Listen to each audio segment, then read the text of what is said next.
right, guys, welcome back. So we are going to be talking about trade lines and how they can be of benefit to you, but let's first talk about what a trade line is. So a trade line is actually a credit history that usually belongs to someone else, sometimes a friend, a family member, a coworker, significant other, whoever it may be, who has allowed you to borrow their credit history because they've added you in as an authorized user. So what that means is that the person who has the good history calls their credit card company and says, I would like to add so and so onto my account. And then that person's history transfers onto this person, this new person, whoever it may be.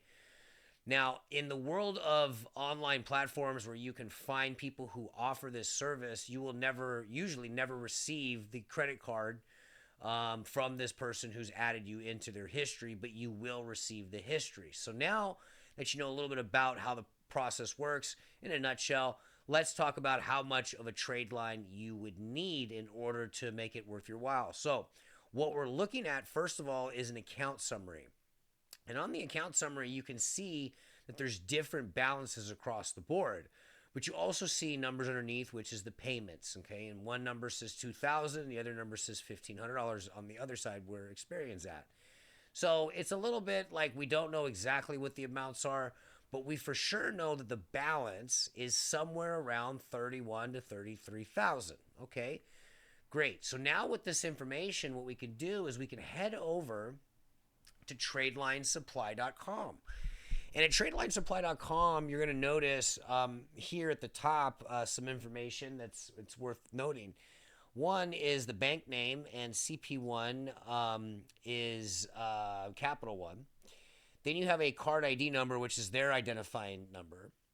Then you have a credit limit, which is at this point here at the top is 5,000.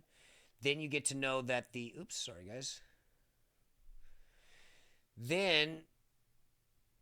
Then you get to know that the card was open in May 2021, and that if you want to receive the benefit of this $5,000 credit limit and have it appear on your account, you need to make the purchase by February 14th, because this is when it will start to appear on your account.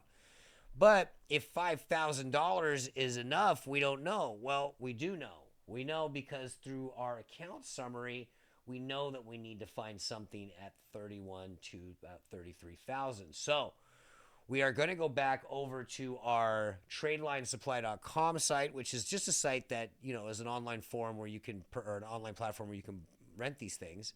Which, by the way, I got to tell you, these are for 60 days that you rent them. And what I did right now is I've clicked the credit limit button so that the top results showing are the highest amount. It first went the lowest, and now it's the highest. And I did that because I wanted to show you first, like how much like the highest one costs. So $67,000 as of February 4th, 2024 is $1,500. And this would be enough for sure to cover the $32,000 that we need in the account summary. But let's say we don't want to spend that much. Let's say we just need the $30,000. So then what we do is we scroll down here and we get into the $35,000 to $36,000. And we can see that $35,000, it cost me about $1,300. And it gives me this much history. So this is when it was first opened, this account. So February 2013. So that's about, a little bit over 10 years now. So that's good. And then if I get it by the 5th, then I get it on my account by the 16th to the 23rd. So that's how this system essentially works, and what information you'd be looking to at the account summary to find out how much of a trade line you're going to need. All right, let's move on to the next part.